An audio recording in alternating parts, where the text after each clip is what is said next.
ज्योत्सना जी और उनके पति जीवन की सारी जिम्मेदारियां पूरी कर चुके थे। पैसे की कोई कमी नहीं थी, तो घूमना फिरना भी लगा रहता था। अरे बेटी के घर जाकर तो मजा ही आ गया, लेकिन विदेश से अच्छा तो देश ही लगता है। अब मन को चैन मिला। अरे लेकिन वहां की औरतें देखिए, कितनी फिट, स्मार्ट और चमकती हुई। आदत से तो बाज नहीं आओगे आप। अरे मजाक कर रहा हूँ यार। अच्छा मैं जरा बाजार होकर आता हूँ। पति बाजार जाता है, जहां उसे एक अजीब सी दुकान दिखाई देती है। अरे ये क्या बात हुई? अंदर आओ 50 के, बाहर निकलो 40 के। हम आपकी 10 साल उम्र कम करते हैं। अरे ऐसा क्या करते हैं भला? जरा अंदर जाकर ही देख लेता हूँ। अंदर एक सुंदर सी लड़की खड़ी होती है। सुंदरी जी, ये क्या दुकान है? जरा जादू हम पर भी तो चला दीजिए। यस सर, आपको हमारी एग्जीक्यूटिव एक डेमो के लिए अंदर ले जाएगी।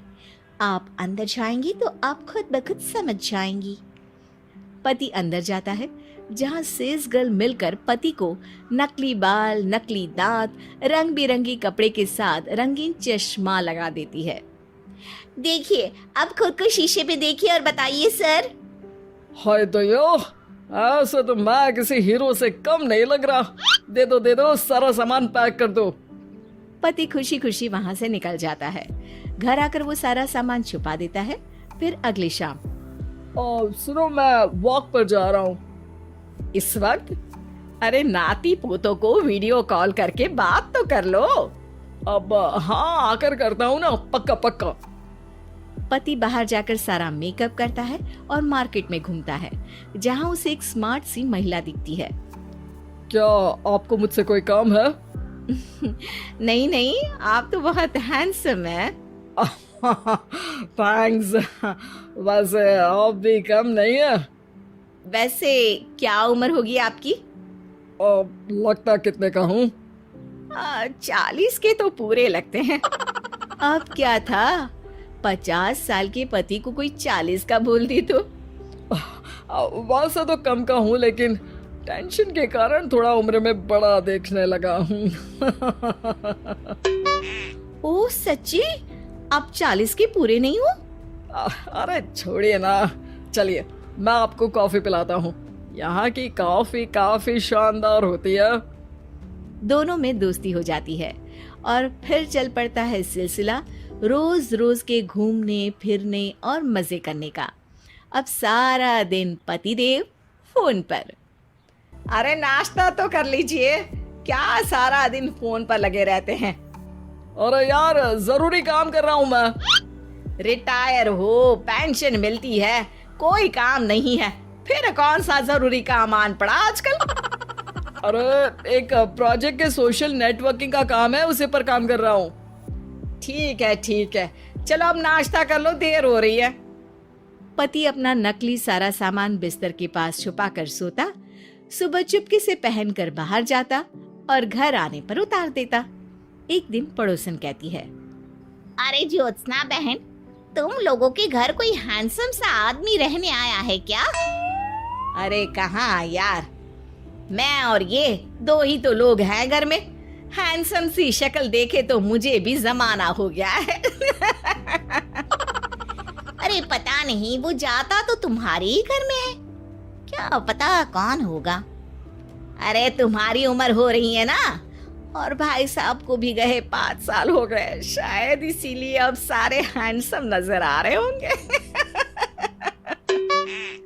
पड़ोसन भी ज्योत्सना की बात पर मुस्कुराकर वहां से चली जाती है। एक दिन, अरे सुनो जी, बहू बेटा और पोता आ रहे हैं, कुछ दिनों के लिए वो हमारे साथ ही रहेंगे। अरे शिट यार, ये क्या है? बेटे ने तो कर ली शादी, अब क्या करने आ रहा है यहाँ पर? अरे कैसी बात कर रहे हो जी, इस उम्र में तो माता पिता तरसते हैं कि बच्चे आकर साथ रहे, लेकिन आप है कि। अरे ठीक है ना, लेकिन अब देखो सभी व्यस्त है अपनी जिंदगी में, ये लोग आएंगे रहेंगे, कितनी डिस्टर्ब हो जाएगी लाइफ। कैसी बात कर रहे हो? अरे जैसे बहुत हैपनिंग है ना तुम्हारी लाइफ, तो जो बच्चों के आने से डिस्टर्ब हो जाएगी। अरे दिन काटने मुश्किल होते हैं, बच्चे आ जाएंगे तो थोड़ा दिन रात पता तो चलेगा। ओफो, ठीक है, लेकिन बोल देना कि ना कोई मेरे कमरे में आए, ना मेरी लाइफ पे दखल दे कि मैं कहाँ जा रहा हूँ, क्या कर रहा हूँ, समझी? खैर, वो दिन भी आ जाता है जब बहू, बेटा और पोता उन लोगों के घर आते हैं। एक दिन, माँ जी, आज मेड नहीं आई है तो मैं आप लोगों के कमरे में झाड़ू लगा देती हूँ। अरे नहीं बहू, वो तेरे पापा को ना पसंद नहीं है कि कोई उनके कमरे में जाए। तू छोड़ ना, मैं खुद ही लगा दूंगी।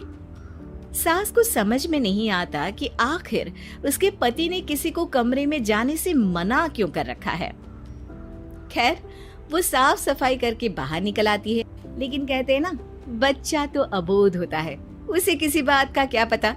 वो खेलते खेलते दादा के बिस्तर तक पहुंच जाता है और बाहर ले आता है दादा का वो सारा सामान जो वो लगाकर घूमते थे। ज्योत्सना की नजर उस सामान पर पड़ती है। वो बच्चे से पकड़कर कमरे में लाती है और पैकेट खोलकर देखती है।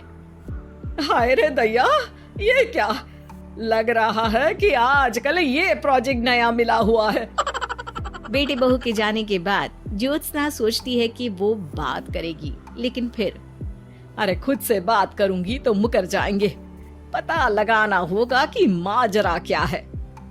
कुछ दिनों बाद, अरे यार, ये बच्चे लोगों के आने से लाइफ ना बड़ी डिस्टर्ब सी रही। मैं कुछ देर के लिए वॉक पर जा रहा हूँ, आराम से आऊंगा 2-4 घंटों के बाद, ठीक है? मैं क्या सोच रही हूँ कि मैं भी आपके साथ चलती हूँ। अरे थोड़ा रिलैक्स मैं भी तो हो जाऊं।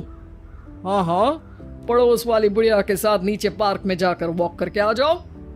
अच्छा जी, तुम कार से लॉन्ग ड्राइव के मजे लो और मैं पड़ोस की बुढ़िया के साथ। पति नहीं मानता और अपना पैकेट और कार लेकर निकल जाता है। रास्ते से वो उस महिला मित्र को फोन करता है।